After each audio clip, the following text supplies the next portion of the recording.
तो अभी तक हमारा क्या क्या हो गया। वर्ब टू बी में शुरुआत से मैंने क्या बताया है, इसके 5 मेंबर होते हैं। उसका नाम है इज, एम, आर, वॉज और वेयर। इसके 5 मेंबर होते हैं। 5 मेंबर होने के बाद इसके मैंने रूल बताए। पहला बताया, इन सब के साथ अगर V4 लग जाएगा, is, am, are, was, were plus V4, तो उसका मतलब क्या हो जाएगा, कोई काम कर रहा है या कर रहा था। दूसरा रूल बताए, इनके साथ अगर 2 प्लस V1 लग जाए, is, are, am, was, were plus 2 plus V1, तो कोई काम करने वाला है। तीसरा रूल बताए, is, am, are, was, were plus about 2 plus V1 लग जाए, कोई काम करने ही वाला है।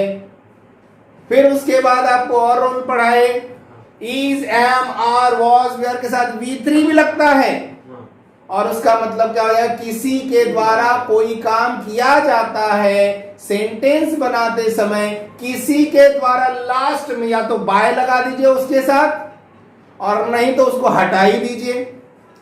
फॉर एग्जाम्पल मैंने बोला था, एक बार फिर से जरा उसका रिवीजन करते हैं। आपने कहा ना, लड़कों के द्वारा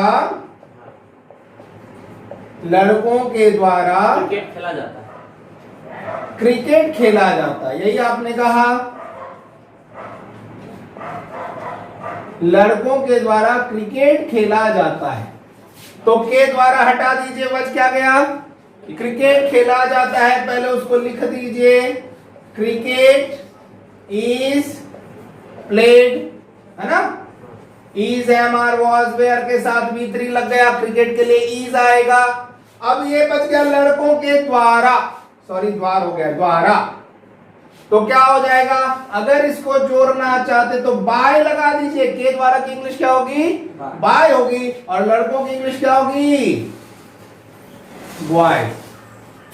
तो इसको ऐसे भी लिखा जाता है, cricket is played by boys. ध्यान में आ गया। मेरे द्वारा अंग्रेजी पढ़ा जाता है, क्या होगा इसका इंग्लिश, मेरे द्वारा अंग्रेजी पढ़ा जाता है। हाँ, मेरे द्वारा हटा दीजिए, पहले बनाइए, क्या बनेगा, इंग्लिश इज रेड। अब मान लो मेरा मन किया कि मेरे द्वारा भी लगाना है, तो मेरे द्वारा लगाना है तो क्या करना पड़ेगा, बाय मी होगा, आई नहीं होगा। मी का ऑब्जेक्टिव फॉर्म, आई का ऑब्जेक्टिव फॉर्म क्या होता है, मी होता है, इसलिए मी होगा। मी का फिर रहेगा, तो मी का रहेगा मतलब जैसे आई के समय बोले ना कि मेरे द्वारा का इंग्लिश होता है बाय मी, तुम्हारे द्वारा का इंग्लिश होता है बाय यू, उसके द्वारा लड़का रहेगा तो बाय हिम, लड़की रहेगी तो बाय हर, हम लोगों के द्वारा का इंग्लिश होता है बाय अस। ठीक है, ध्यान में आ गया। तो ऐसे करके बाय लगा के भी सेंटेंस को कंप्लीट किया जा सकता है। हम इसलिए इसको पिछले क्लास में नहीं बताए, नहीं तो आप कंफ्यूज हो जाते, आगे बाय लगाना है कि क्रिकेट लगाना है, आप कंफ्यूज हो जाते, बॉय पहले आएगा कि क्रिकेट पहले आएगा। अब आपको क्लियर है क्या, इतना भाग को हटा दीजिए, पहले जो बच गया उसको पहले लिख दीजिए, और लास्ट में इसको जोड़ दीजिए, तो बन जाएगा। इसको कहते हैं, इसका पैसिव फॉर्म कहते हैं। इन सारे सेंटेंसेस को कैसा सेंटेंस कहते हैं, पैसिव सेंटेंस कहते हैं, जो हम अभी तक आपको नहीं बताए थे, ताकि आप आराम से पहले आप सीख लीजिए। नहीं तो passive active, passive active, passive active, passive, माथा दर्द हो जाता है, लगता है कितना बड़ा चीज हम सीख रहे हैं। बहुत छोटा और बहुत आसान चीज है, कोई दिक्कत है इतना समझने में। चलिए, तो आज जो है हम लोग आगे बढ़ते हैं और नया चीज सीखते हैं। एकदम सामान्य सा सरल सा बात है कि कहता है कि इज, एम, आर प्लस कोई नाउन लगा दीजिए। नाउन समझते हैं, किसको कहते हैं, संज्ञा को नाउन कहते हैं। नाउन का हिंदी संज्ञा होता है। ऐसा नहीं ना, अपने बिहार में नाई की पत्नी को नाउन कहते हैं, वो वाला नाउन नहीं है। तो is, am, are plus noun, noun मतलब कोई संज्ञा होना चाहिए। ठीक है, अब कोई भी संज्ञा आप जोड़ दीजिए, इसका मतलब होता है डैश है। क्या होता है? डैश है। डैश है। कैसे? अब देखिए, पहले सबसे पहले अफर्मेटिव सेंटेंस में क्या बताया? सबसे पहले क्या लगता है? किसमें?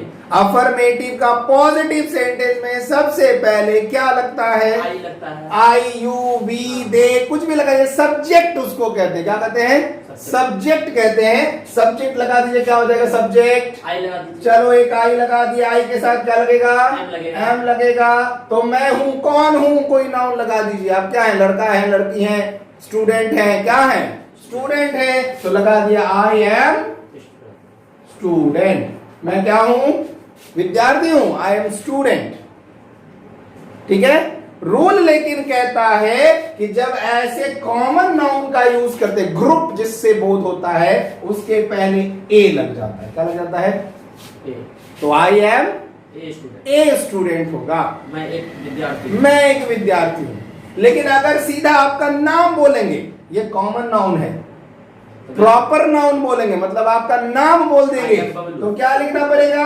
आई एम ए बबलू की I am Bablu. I am Bablu. I am Bablu, बस हो गया। आई एम बबलू हो गया। कोई दिक्कत है? तो कहते इज एम आर के साथ नाउन लग जाएगा तो उसके मतलब क्या हो जाएगा? डैश है। अब डैश में आपको जो भरना है, मैं बबलू हूं, तुम आदमी हो, आप टीचर हैं, है ना? आप टीचर है, इसकी इंग्लिश क्या होगी? आप टीचर हैं, शिक्षक। हाँ, English English English. TEACH। Spelling नहीं पूछ रहा हूं मैं। आप टीचर हैं, आप शिक्षक हैं, इंग्लिश क्या होगा? You are teacher. You are teacher. चलो, वेरी गुड। आप शिक्षक हैं। कभी कभी होता है आप एक शिक्षक हैं, तो क्या हो जाएगा? यू आर ए टीचर, है ना? लिख लीजिए फटाफट एकदम, तब आगे बढ़ेंगे। चलिए, इज एम आर हो गया। यही अगर जो है वॉज वेयर के साथ हो जाएगा तो क्या होगा? वॉज वेयर प्लस नाउन, तो क्या हो जाएगा? इसका मतलब डैश, था या थे, है ना? बताइए कोई सेंटेंस। यू, चलो। Were a student. You were a नहीं होगा। चलो ये भी ठीक है, यू वेयर अ स्टूडेंट, एक स्टूडेंट। तुम एक स्टूडेंट थे, लेकिन बात किसकी हो रही है? नाउन की। आर्टिकल लग गया आगे में, इसको आर्टिकल कहते हैं। किसको किसको? ए, एन और द को क्या कहते हैं? आर्टिकल कहते हैं। आर्टिकल लग गया। अभी मैं आपको सिर्फ सिंपल बातें बता रहा हूं। धीरे धीरे धीरे धीरे जैसे आप सिंपल बातें सीखने लगेंगे तो उससे मुश्किल, उससे मुश्किल, उससे मुश्किल, एक ही बार में अगर आपको हम सीधा एरर ला देंगे तो आपका सर कपाट सब दर्द करने लगेगा। अभी देखिएगा ना, इतना सीखने के बाद जब हम टेस्ट लेंगे ना, तब भी देखिएगा कितना कंफ्यूजन आपको होगा। नहीं होगा, बिल्कुल नहीं। चलो ठीक है, जब टेस्ट लेंगे तो पता चलेगा। 5 तो हो गया। इतना बात समझ में आ गया आपको? लिख लीजिए फटाफट। चलिए, अब अगला रूल पे आते हैं। सीधी सी बात है, कोई खास नहीं है। इज, एम, आर, इसके बाद लगा दीजिए एक एडजेक्टिव। अब समस्या क्या है भाई? ये एडजेक्टिव नाम का आदमी क्या है? और इसके बाद नाउन। एडजेक्टिव क्या है आपको पता है क्या? किसी की भी स्पेशलिटी जब बताते हैं, क्या बताते हैं? स्पेशलिटी, विशेषता बताते हैं। चाहे वो गुण कहिए उसका या अवगुण कहिए, गुण कहिए या दोष कहिए, किसी के बारे में भी बताते हैं तो वो क्या हो जाता है? वही एडजेक्टिव कहलाता है। ठीक है? किसी के भी गुण को या दोष को बताते तो क्या हो जाएगा? वह एडजेक्टिव हो जाएगा। For example, he is a good boy. अब यहां पे क्या है? ही इज अ बॉय हम लिखते थे अभी थोड़ी देर पहले। इज एम आर के साथ नाउन लगा देते हैं, लेकिन लड़का कैसा है? अच्छा है। अच्छा है। उसका गुण क्या है? वो अच्छा है। तो जब गुण बताते हैं इसी को हम कहते हैं एडजेक्टिव। हिंदी में इसको कहते हैं विशेषण। संज्ञा या सर्वनाम की विशेषता बताने वाले को विशेषण कहते हैं, है ना? नाउन या प्रोनाउन की स्पेशलिटी बताने वाले को एडजेक्टिव कहते हैं। ध्यान में आ गया? तो ही इज अ बॉय। यही अगर वॉज वेयर के साथ रहता तो इसको हम बहुत लंबा नहीं खींचेंगे, बहुत सामान्य बात है ये। वॉज वेयर प्लस क्या होता, ये भी एडजेक्टिव आ जाता, नाउन और प्लस क्या हो जाता, नाउन। ऐसा आपको देखने मिल सकता है। इसके आगे ये आर्टिकल भी देखने मिल सकता है आपको। क्या मिलेगा, क्या कहते हैं इसको, आर्टिकल कहते हैं। ठीक है, तो अगर जो है नाउन उसके पहले एडजेक्टिव उसके पहले आर्टिकल आ जाए तो गड़बड़ नहीं है, वो बिल्कुल सही होगा सेंटेंस। ठीक है, अब आप पूछ रहे थे कि इसमें मिस्टेक क्या होता है। ठीक है, एक और लिख लीजिए। चलिए इस पे एक सेंटेंस बनाइए फटाफट।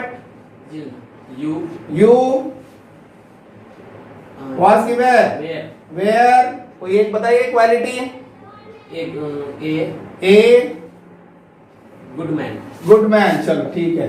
आप एक अच्छे आदमी थे, अब अच्छे आदमी नहीं रहे, अब खराब हो गए। अगर मान लो एग्जाम में इसका क्वेश्चन देना रहा इस तरह का, तो क्या कंफ्यूजन करेगा आपको, कर देगा you were good a man. बताइए सही कि गलत। गलत है, बिल्कुल गलत। क्यों गलत है, ये इधर लगेगा। रूल कहता है कि सबसे पहले आर्टिकल आएगा, बाद में एडजेक्टिव आएगा, बाद में नाउन आएगा। ठीक है, इसलिए यहां क्या हो जाएगा, सेंटेंस गलत हो जाएगा। इसको यहां पे लाइएगा, तब जाकर जो है सही होगा। ध्यान में आ गई बात। तो इसमें अगर गलती होगी तो ये आपको देखना पड़ेगा कि आर्टिकल सही जगह है कि नहीं। लिख लीजिए फटाफट, तो आगे बताएं इसी में थोड़ा सा और। तो हम क्या बताएं, अगर जो है सीक्वेंस रहेगा तो सबसे पहले क्या आना चाहिए, क्या आना चाहिए, आर्टिकल कहते हैं। आर्टिकल क्या है, ए या एन या द। उसके बाद क्या आ सकता है, एडजेक्टिव आता है, और उसके बाद ही नाउन आता है। ये सीक्वेंस ऐसे ही होना चाहिए, आल्टी पल्टी इसमें नहीं होगा कि नाउन पहले लगा देते हैं आर्टिकल बाद में, एडजेक्टिव बाद में लगाते हैं, नाउन पहले नहीं चलेगा। ये सेंटेंस क्या हो जाएगा, उसमें गलत हो जाएगा। सही क्या है, पहले क्या आना चाहिए, आर्टिकल, फिर एडजेक्टिव, फिर नाउन। इसमें से कोई एक चीज गायब हो सकता है। मान लिया कि हमको मूड ने कि एडजेक्टिव हटा दिया, सिर्फ क्या लगाया, आर्टिकल प्लस नाउन लगाया। अभी लगाया ही इज अ बॉय। लेकिन अगर ये तीनों रहा तो तीनों का लिस्ट जो है ऐसे ही रहेगा सीक्वेंस, पहले आर्टिकल, तब एडजेक्टिव, तब नाउन। ये एरर में आता है, उल्टा पलटी कर देते हैं लोग। ठीक है, एक और रूल आप सीख लीजिए, हम सीधा एक ही में आपको बता दे रहे हैं। Is, am, are, was, were, एक ही साथ आ गया, है और था दोनों। और इसके साथ क्या लगता है, इसके साथ आर्टिकल लगा दीजिए। कभी कभी आर्टिकल नहीं भी आता है। उसके बाद क्या आएगा, एडवर्ब आएगा, उसके बाद एडजेक्टिव आएगा। बताइए फिर से एक समस्या, अभी नया चीज क्या हो गया, और तब नाउन आएगा। लिस्ट क्या है, सीक्वेंस क्या है, अभी तक आर्टिकल, एडजेक्टिव, नाउन था। लेकिन अगर एडवर्ब भी इसमें आ गया तो क्या होगा, आर्टिकल के बाद एडवर्ब, एडवर्ब के बाद एडजेक्टिव, एडजेक्टिव के बाद नाउन। ये अल्टा पल्टी नहीं होना चाहिए। For example, he is a very good boy. क्या हो गया, he is a very good boy. पहले क्या आया, आर्टिकल आया, उसके बाद क्या आया, एडवर्ब आया, उसके बाद क्या आया, एडजेक्टिव, उसके बाद क्या आया, नाउन आया। एडवर्ब जो एडजेक्टिव से भी एक कदम ऊपर हो, वह अच्छा लड़का है, वह बहुत अच्छा लड़का है। तो एडजेक्टिव से भी एक ऊपर आ गया तो क्या कहेंगे उसको, एडवर्ब कहेंगे, जो एडजेक्टिव का भी स्पेशलिटी बताता है, एडजेक्टिव को और अच्छा बना देता है या और खराब बना देता है। ये तो अच्छा ही बना दिया। हाँ, अगर बैड लिखते तो खराब बनाता कि नहीं, खराब। तो एडजेक्टिव की स्पेशलिटी जो बता दे उसको क्या कहते हैं हम, एडवर्ब कहते हैं। तो इसका सीक्वेंस यही होगा, ये आपका 7वां नंबर रूल होगा और इसका ये एग्जाम्पल होगा। लिख लीजिए, आज के लिए इतना ही रहने दीजिए।